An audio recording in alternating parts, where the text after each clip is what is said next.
been a lot of discussion about the Epstein Files and the president's comments yesterday calling it a hoax.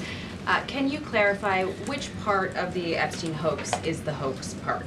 The president is referring to the fact that Democrats have now seized on this as if they ever wanted transparency when it comes to Jeffrey Epstein, which is an asinine suggestion for any Democrat to make. The Democrats had control of this building, the White House, for 4 years, and they didn't do a dang thing when it came to transparency in regards to Jeffrey Epstein and his heinous crimes. It was this president who directed the Department of Justice and the Attorney General to do an exhaustive review of all files related to Jeffrey Epstein, which they did. The Attorney General and the FBI, led by Pam Bondi, Dan Bongino, Kash Patel, these are great patriots, some of the most trusted voices in the Republican Party movement. It's part of the reason the president appointed them to these high law enforcement positions, and they spent many months going through all of the files related to Jeffrey Epstein, and they concluded what they found in that memo, which they drafted and they released. And so the president has been transparent. He has followed through on his promises to the American people, but he doesn't like to see Democrats and the mainstream media covering this like it's the biggest story that the American people care about. The president said that he floated the idea of a special prosecutor in the Epstein case. Can you confirm that? And has he asked the Attorney General to do this, to appoint a special prosecutor to look it over? Well, the idea was floated from someone in the media to the president. The president would not recommend a special prosecutor in the Epstein case. That's how he feels. And as for his discussions with the Attorney General, I'm not sure. Deanna. Karoline. Thank you so much.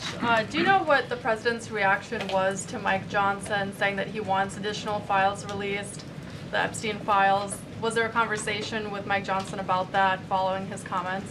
I won't discuss the president's private conversations with the Speaker of the House, but as I answered to Jackie's question earlier, the president has said if the Attorney General and the Department of Justice and the FBI have any more credible evidence in regards to Jeffrey Epstein's crimes, they should put that forward. He has called on them to do that. Sure. Thank you, Karoline. With a few days. I'll go to all of you, starting with the lady in the blue. Go ahead. With a few days to the August 9th deadline, how are the negotiations with Europe going? There's some sticking points. What are they? Can we expect a delay, or should we expect a deal soon? Well, I believe the deadline is August 1st. As for the European Union, they continue to be very eager in negotiating with our country for obvious reasons on ways to lower their tariff and their non-tariff barriers that we have long said harm our workers and our companies. So the president's trade team continue to be in talks with the European Union. Would he accept, or would he put forth a postponement of the August 1st? He's already said he will not. Caroline, Oh, and go ahead. Caroline, good afternoon, Caroline. In Gaza today, Holy Family Catholic Church was struck by an Israeli shell. Yes. 3 people were killed, 10 wounded. What is the president's reaction to that church coming under fire? It was not a positive reaction. He called Prime Minister Netanyahu this morning to address the strikes on that church in Gaza, and I understand the Prime Minister agreed to put out a statement. It was a mistake by the Israelis to hit that Catholic church. That's what the Prime Minister relayed to the President, and you should look at the Prime Minister's statement that will be coming out. Steve, go ahead. Back to your letter that you read at the beginning. Sure. The president, you said mild swelling in his legs. Yes, is sir. it causing him any discomfort? How are you treating it? Nope. No discomfort from the president at all, and you probably all see that on a day-to-day basis. He's working around the clock. As for the treatments, I can defer to the president's physician, and we'll get you this letter. I think it will answer all your questions. One other thing, there are reports that a Chinese-born banker who works in Atlanta for Wells Fargo is being prevented from leaving China. Has the president, is he going to bring this up with President Xi? Are you aware of the case? I'm not aware of the case, but I'm sure our National Security Council team is. Steve will get you some answers on that. Thank you. Kristen. Thank you, Caroline. 2 questions. So the first is that President Trump said that the Attorney General only gave him a brief overview of what was in these Epstein files. Does he have knowledge or an understanding of what is in the files related to Epstein that have not been released? Not to my knowledge, and that's a question for the Attorney General, as I said, and the President has told the Attorney General if they have any more credible evidence, they should release it. Is that evidence, would she have to run that by the President before she released it? I don't think so. He said if she has any more credible evidence, she should release it. Go ahead. Thank you. Go ahead, yes. Great. Thank you, Caroline. Two questions. One, today. And you can go ahead, Andrew. Don't worry. Today, tens of thousands of folks are rallying nationwide to honor the legacy of Congressman John Lewis. Meanwhile, Republicans in Texas reportedly are working to redraw congressional maps at President Trump's urging. How is President Trump reconciling his call to action for Texas Republicans with the legacy of Representative John Lewis? I'm not quite sure how the two things are related. I think the president would agree that John Lewis served our country for many, many years. It has nothing to do with the redistricting efforts that are currently underway by Texas Republicans to add seats to their legislature. They have the right to do that. The president spoke to the congressmen and women who serve the great state of Texas about it, but it's up to them and it's up to their legislature to get that approved. And Caroline, just a second question. And Go does ahead. the president support the Justice Department's request for just 1 day in jail for the officer convicted in Breonna Taylor's killing?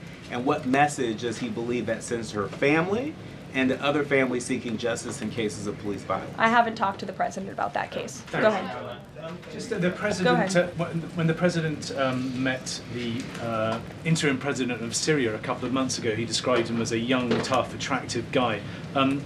After the latest clashes in Syria over the last few days, does President Trump still support Syria's interim president? The president still supports Syria's pathway to a peaceful and prosperous country, and you received an update directly from the Secretary of State on the ongoing situation between Syria and Israel. I spoke to him myself this morning to get an update, and as soon as the United States became involved in this conflict, we were able to de-escalate, deconflict. That seems to be continuing.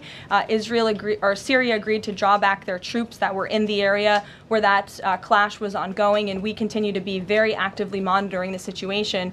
The president wants to see Syria become a prosperous and stable country, and by the lifting of the sanctions on Syria, he's giving them a real chance to do that, and he wants to see that through. Andrew, go ahead. So on Tuesday, the president told a very detailed story about his uncle, noted scientist John Trump, and Theodore Kaczynski, the late Unabomber. He said that Dr. Trump taught Ted Kaczynski. Ted Kaczynski was not identified as the Unabomber until 1996, 11 years after John Trump passed away. It would have been impossible for John Trump to have ever discussed the Unabomber with the president. So what was he talking about? And I have one follow-up. Andrew, with so many issues going on in the world, I'm a little bit surprised you would ask such a question, although I'm not sometimes coming from you, I will say, but I'm willing to give you an answer. Nevertheless, the president's uncle did, in fact, teach at MIT. He was a very intelligent professor. The president's very proud of his family. In fact, the president has a letter from his uncle on the MIT letterhead that sits in the Oval Office dining room. Maybe we'll let you see it sometime.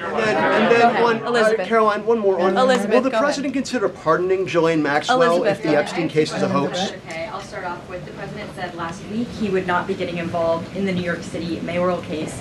If that mayoral race, if that's still the case, given his history drawing a large crowd in New York City, what's his reason for staying out of it in that way? Well, look, I think the president reserves the right to get involved in races or not get involved in races, and he's made the decision not to weigh in on the New York mayoral race, as you rightly pointed out, although he has gone as far to say he absolutely does not want to see Zemdami elected, who is a known communist who supports the abolishment of private property, the defunding of police.